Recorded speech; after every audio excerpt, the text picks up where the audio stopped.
ಎಲ್ಲರಿಗೂ ನಮಸ್ಕಾರ. ನಮಸ್ಕಾರ ಬಂಧುಗಳೇ. ರಾಜ್ಯದ ಗೌರವಾನ್ವಿತ ಮುಖ್ಯಮಂತ್ರಿಗಳಂತ ಸಿದ್ದರಾಮಯ್ಯ ಸಾಹೇಬ್ರೆ,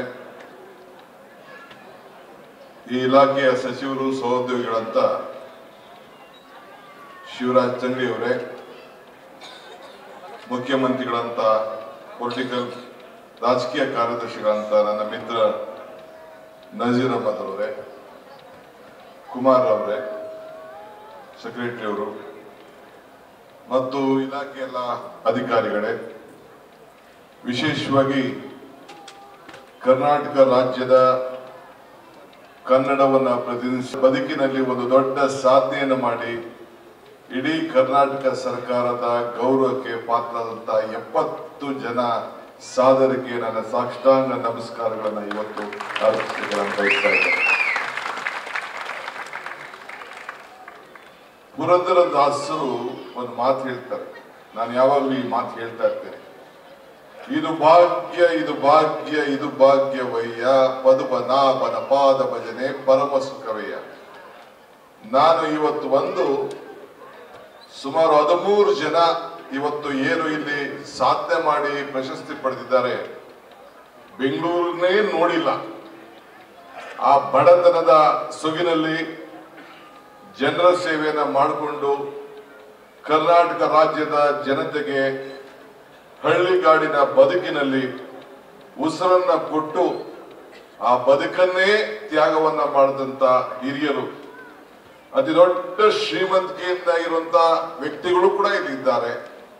ಅವರೆಲ್ಲರಿಗೂ ಕೂಡ ಇವತ್ತು ಕರ್ನಾಟಕ ಸರ್ಕಾರ ಅರ್ಜಿ ಹಾಕದೆ ನಮ್ಮ ಆಯ್ಕೆ ಸಮಿತಿ ಸರ್ಕಾರ ಅವ್ರನ್ನ ಗುರುತಿಸಿ ಇವತ್ತು ಅವ್ರಿಗೆ ಸನ್ಮಾನ ಮಾಡಿದ್ದೆ.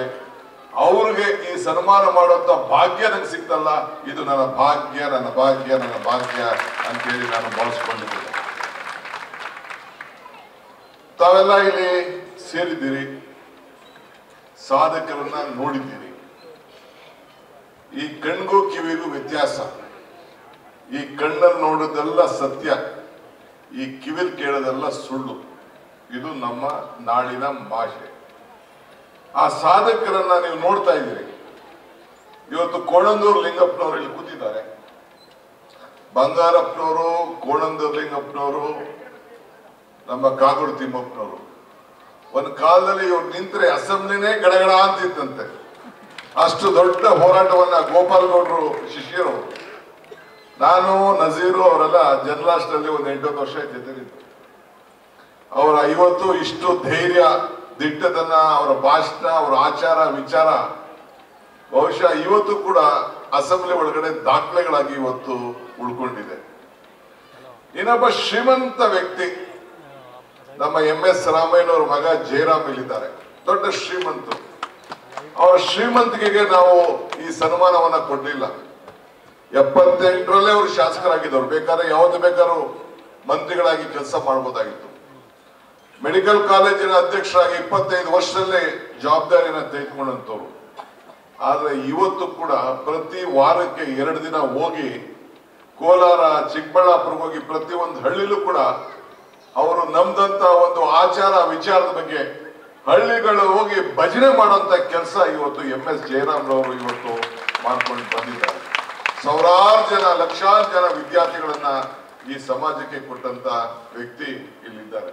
ನಾನು ಯಾಕೆ ಅಂದ್ರೆ ಕೆಳಗಡೆ ಮಟ್ಟದಿಂದ ಮೇಲ್ಗಡೆ ಮಟ್ಟದವರು ಕೂಡ ಈ ಸಂದರ್ಭದಲ್ಲಿ ಇವತ್ತು ಚರ್ಚೆ ಮಾಡ್ತೇನೆ. ಇನ್ನೊಬ್ರು ನಿಮಗೆ ಹೇಳ್ತೀನಿ, ಇಲ್ಲಿ ಸೀತಾರಾಮ್ ಶೆಟ್ಟರ್ ಅಂತ ಒಬ್ರು ಇದ್ದಾರೆ.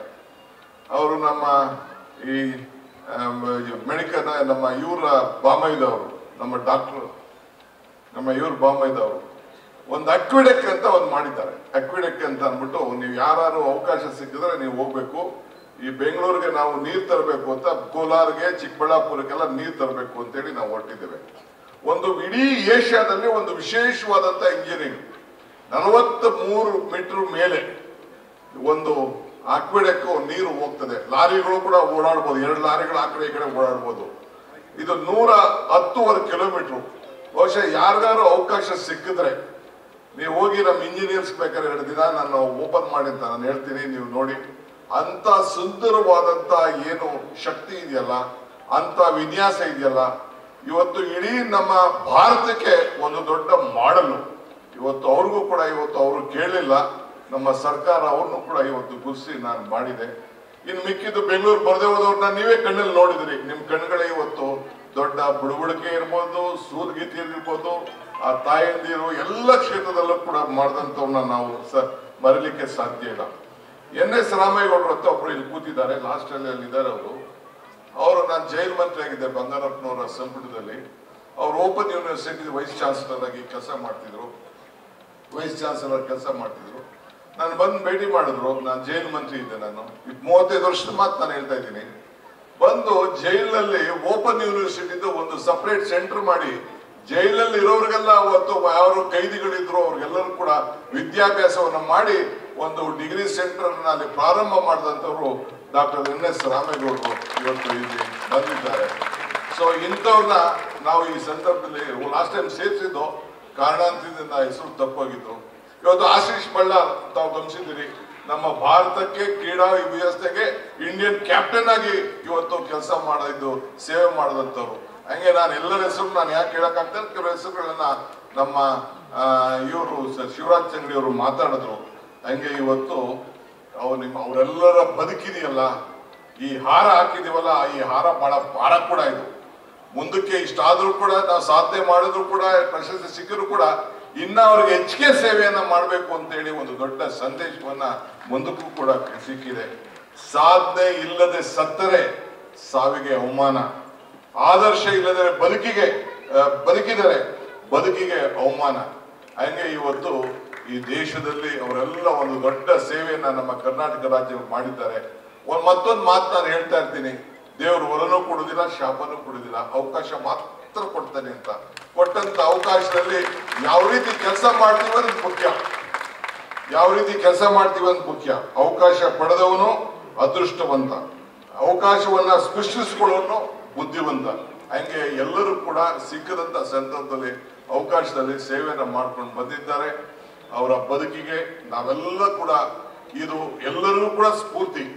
ಮುಂದಿನ ದಿನದಲ್ಲಿ ಬೇಕಾದಷ್ಟು ಜನ ನೀವೆಲ್ಲ ಸಂಪತ್ತನ್ನ ಸಂಪತ್ತು ತಾವೆಲ್ಲ ಕೂಡ ಸಂಪಾದನೆ ಮಾಡಿರ್ಬೋದು, ಅದು ಕ್ಷಣಿಕ. ಜ್ಞಾನ ಕೂಡ ಅದೊಂದು ಶಾಶ್ವತವಾಗಿ ಇವತ್ತು ಉಳ್ಕೊಂಡಿರ್ತದೆ. ನೀವೆಲ್ಲ ಅಪಾರವಾದಂತ ಜ್ಞಾನದ ಸಂಪತ್ತನ್ನ ತಾವೆಲ್ಲ ಪಡ್ಕೊಂಡು ಈ ರಾಜ್ಯಕ್ಕೆ ಒಂದು ದೊಡ್ಡ ಕೊಡುಗೆಯನ್ನು ತಾವೆಲ್ಲ ಕೊಟ್ಟಿದ್ದೀರಿ. ನಿಮ್ಮ ಹೆಸರು ಸಾಧನೆ ಈ ರಾಜ್ಯದಲ್ಲಿ ಅಜಾಮರವಾಗಿರ್ತಿದೆ. ಮತ್ತೊಂದು ನಾನು ಕೊನೆಗೆ ಒಂದು ಮಾತು ಹೇಳ್ತೇನೆ, ಮನುಷ್ಯನ ಹುಟ್ಟು ಆಕಸ್ಮಿಕವಾದದ್ದು, ಸಾವು ಅನಿವಾರ್ಯ, ಜನನ ಉಚಿತ, ಮರಣ ಖಚಿತ. ಈ ಹುಟ್ಟು ಸಾವಿನ ಮಧ್ಯದಲ್ಲಿ ನೀವೇನ್ ಸಾಧನೆ ಮಾಡಿದ್ರಿ ಇದು ಶಾಶ್ವತವಾದಂತ ಕೆಲಸ. ಭಗವಂತ ನಿಮ್ಗೆ ಇನ್ನ ಹೆಚ್ಚಿಗೆ ಆರೋಗ್ಯವನ್ನ ಕೊಡ್ಲಿ, ಇನ್ನ ಹೆಚ್ಚಿಗೆ ಸೇವೆ ಮಾಡುವಂತ ಶಕ್ತಿ ಸಿಗ್ಲಿ, ಇಡೀ ಸಮಾಜದ ಎಲ್ಲ ವರ್ಗ ಜನರಿಗೂ ಮಾದರಿ ಆಗ್ಲಿ, ಎಲ್ಲ ಧರ್ಮ, ಎಲ್ಲ ಜಾತಿ, ಎಲ್ಲ ಜಿಲ್ಲೆಗೂ ಕೂಡ ನಾವು ವಿಚಾರವನ್ನ ಗಮನದಲ್ಲಿಟ್ಕೊಂಡು ಎಲ್ಲರೂ ಕೂಡ ಗುರುಸಿದ್ವಿ. ಇನ್ನ ಇದಕ್ಕಿಂತ ದೊಡ್ಡ ಸಾಧನೆ ಮಾಡಿದಂತ ಜನ ಇದ್ದಾರೆ, ನಾನು ಇಲ್ಲ ಅಂತ ಹೇಳುದಿಲ್ಲ.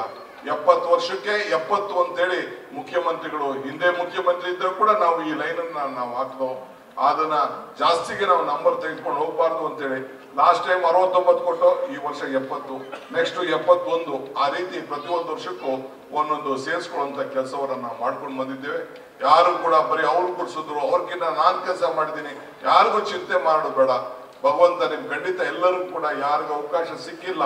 DVG ಅವರು ಒಂದ್ ಕಡೆ ಒಂದು ಮಾತು ಹೇಳ್ತಾರೆ, ನಾನು ಮಮ್ಮಾಡು ಕೈಗೆ ದೊರಜ ಹುಜ್ಜುಗವ, ನಾನೇನು ಹುಲ್ಲು ಕಡ್ಡಿ ಎಂಬ ನುಡಿಬೇಡ, ಈನ ಮಾವುದ ಮೇಲೆ ಜಗದ ಗುಡಿಯೊಳಗೆ ತಾಳ ನಿಲ್ಗೋದು ಮಂಕುತಿಮ್ಮ ಅಂತ. ಈ ದೇಗುಲದ ಜಗತ್ತ ಗುಡಿಯಲ್ಲಿ ಎಲ್ಲರೂ ಕೂಡ ಒಂದಲ್ಲ ಒಂದು ಸಂದರ್ಭದಲ್ಲಿ ಒಂದು ಅವಕಾಶ ಸಿಕ್ಕದೆ.